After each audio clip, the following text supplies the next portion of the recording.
একটা জায়গা আছে যেখানে বিজ্ঞানও হার মেনে গেছে, আর মানুষ বলে ওখানে কিছু তো একটা আছে যা মানুষ না। আমেরিকার ইউটায় অবস্থিত এক অদ্ভুত জায়গা, স্কিন ওয়াকার র্যাঞ্চ। এই জায়গাটা পৃথিবীর সবচেয়ে রহস্যময় এবং ভয়ঙ্কর জায়গাগুলোর মধ্যে একটি। অনেক বছর ধরে এখানে মানুষ অদ্ভুত সব ঘটনা লক্ষ্য করেছে। হঠাৎ আকাশে অজানা আলো দেখা যায়, মানে ইউএফও। রাতের অন্ধকারে অদ্ভুত প্রাণী ঘুরে বেড়ায়। কেউ কেউ বলে ওরা মানুষের রূপও নিতে পারে। একটি পরিবার এখানে থাকতো। তারা দাবি করে একদিন তারা দেখেছিল বিশাল এক নেকড়ে, কিন্তু সেটার চোখ ছিল অস্বাভাবিক, আর গুলিও নাকি কাজ করেনি। সবচেয়ে ভয়ঙ্কর ব্যাপার হলো এখানে মাঝে মাঝে অদ্ভুত দরজা বা পর্টাল দেখা যায়, যেখান থেকে কিছু অজানা জিনিস বেরিয়ে আসে।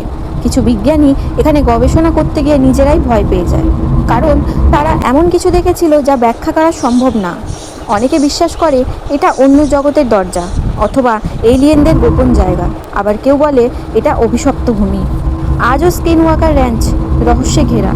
সত্যি কি সেখানে এলিয়েন আছে, নাকি এটা আমাদের পৃথিবীর বাইরের কিছু? তুমি কি বিশ্বাস করো কমেন্টে জানাও। আর আমার চ্যানেলটিকে সাবস্ক্রাইব, আর যদি ফেসবুক থেকে দেখে থাকো তাহলে আমাকে অবশ্যই ফলো করে রাখো।